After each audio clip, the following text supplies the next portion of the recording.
In the age of smartphones, VR headsets, and self-driving cars, it's easy to forget about the past and look only towards the future.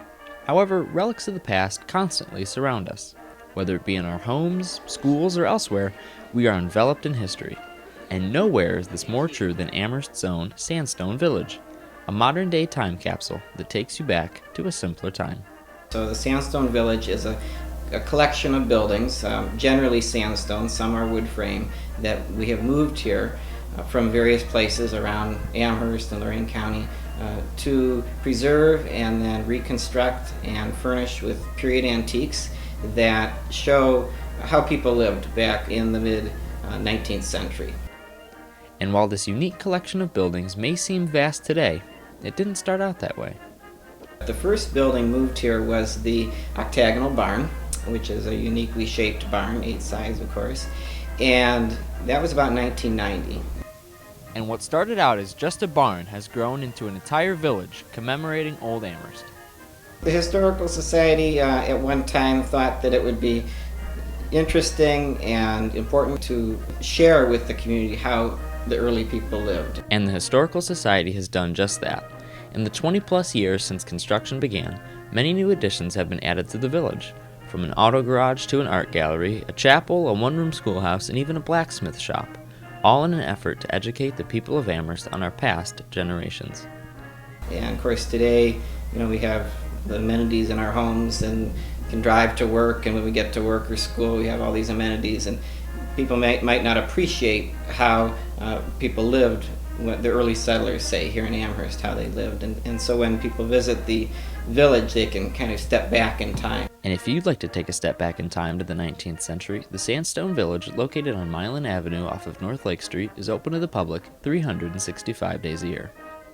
It's nice, it's kind of like a park area, really, and there are information boards outside of most of the buildings so that they can get a little bit of history behind those buildings and understand maybe where they were moved from, a little bit of history behind the building themselves. In the more than 25 years since its founding, the Sandstone Village has remained untouched by time, and will likely remain that way for decades to come.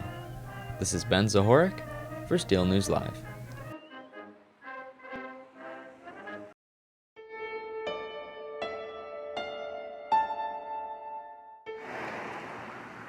Tucked away on Crown Hill Avenue in downtown Amherst exists a cemetery so cleverly hidden you never know it was there.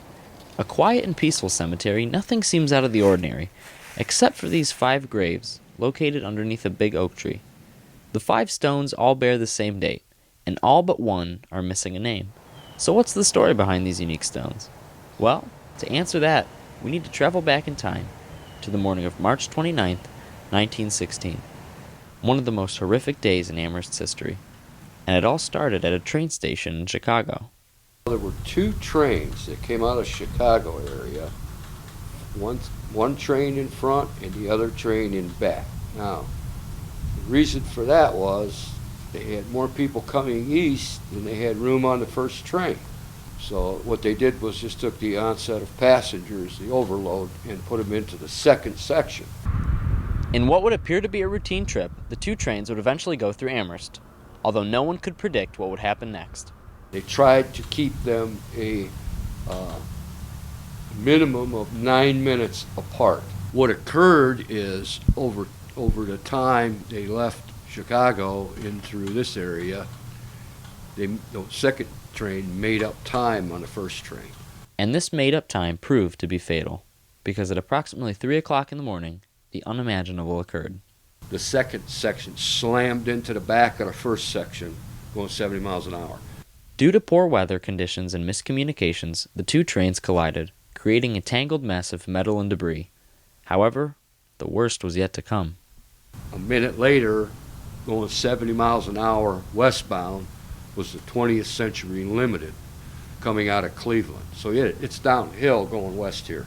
He had a full head of steam. He went through both sleeper cars, and that's where the most of the deaths occurred.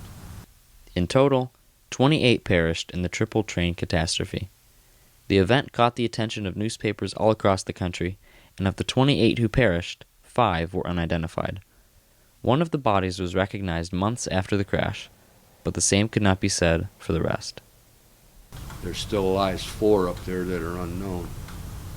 But 1 woman and 3 men. We think we know who they are, but we just can't put names to them because we're not sure. And 100 years later, the 4 unknown graves still reside under that big oak tree as an unforgettable relic of Amherst's past. This is Ben Zahorec for Steel News Live.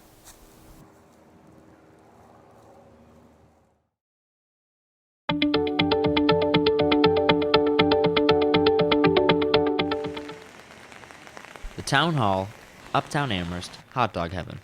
The city of Amherst has an abundance of iconic landmarks that help to define it and are recognized by all generations. However, one landmark that often goes unnoticed is this building. No, it's not a castle, and no, it's not haunted. It's Central School, Marion L. Steele's predecessor, a building long forgotten but crucial in Amherst's history. And while the school is visually unique, so is its early beginning. So the building we see today is not the only central school that's been there. Originally, there was what was called Union School in that location. That school burned down, and the central that we see is still not the next one. The first central school was built in 1894 and burned to the ground in 1907. The class of 1909 was the first class to go to the new central school, which is what we see today. Having not one, but 2 schools burned down within a few years of each other is astonishing. More astonishing, though, is the fact that for a great deal of time, Central School was the school in Amherst. All students went to central school unless they went to the parochial school at St. Joe's, which was the Catholic school in town. So if you were first grade through 12th grade, you went to central school. 4 grades can seem pretty crowded, but having 12 grades in one building seems impossible. However, Central had a unique way of separating its students.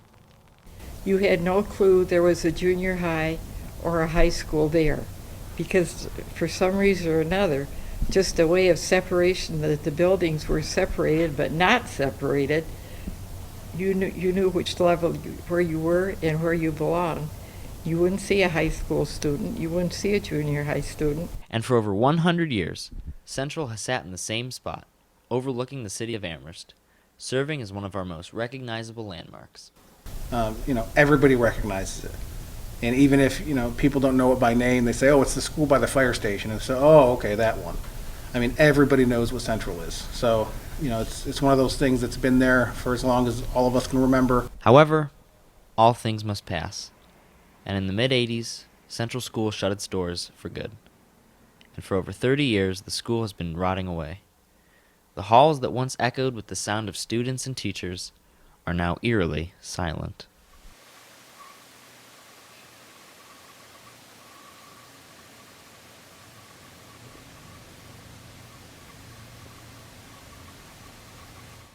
But all hope is not lost. In recent weeks, Springer Healthcare Systems has announced plans to turn Central into a 40-unit independent living center.